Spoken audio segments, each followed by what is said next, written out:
It's Darkside Phil's most disappointing games of 2014. Number 4, Amazing Spider-Man 2. Now, it's important to note that the Amazing Spider-Man line of video games were meant to directly tie into the movie franchise. And I have to say that much like the movie franchise, the second installment of the game just wasn't anywhere near as good as the first and actually was a huge disappointment. Amazing Spider-Man 1, the game, actually surprised me. For a movie tie-in, I thought it had a great amount of content, it had a cool tongue-in-cheek atmosphere, it was a lot of fun. Even though it had some elements that were related to the movies, it kind of veered off in its own direction and made itself a unique and fun gaming experience. Unfortunately, Amazing Spider-Man 2 doesn't really live up to that expectation. It ends up being more of a blasé, repetitive romp in Spider-Man's world. The graphics aren't really significantly improved, even though the game's jumped to the next generation of consoles. The gameplay's pretty much almost the same with little to no improvements whatsoever, and it really just feels like you're playing another throwaway Spider-Man game.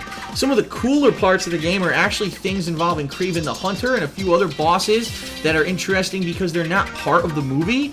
At the same time, the game suffers from some pretty bad gameplay bugs. When I was fighting a few of the bosses, they would glitch out and allow me to just wail on them for a ridiculous amount of time. A lot of these bosses are incredibly repetitive, pattern grinding kind of gameplay, just nothing fun or interesting whatsoever about it. And it's so disappointing when we had, in recent years, great entries into the Spider-Man franchise such as Shattered Dimensions, and then you get a piece of crap like this and you're like, what the hell happened with this game that it's just so poor compared to the last one, and quite honestly compared to the last several outings that Spider-Man had.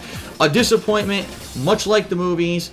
Andrew Garfield won't be returning as Spider-Man. I don't think these game developers will be returning as the developers of any Spider-Man game in the near future either. What a shame. Let's hope that we get better stuff for the character in the future, because he deserves it, and your friendly neighborhood Spider-Man's probably pissed off at how bad this game was. Coming up next, a game that really came out of nowhere and seemed to have lots of potential that just fell flat on its face upon its initial release. Check it out.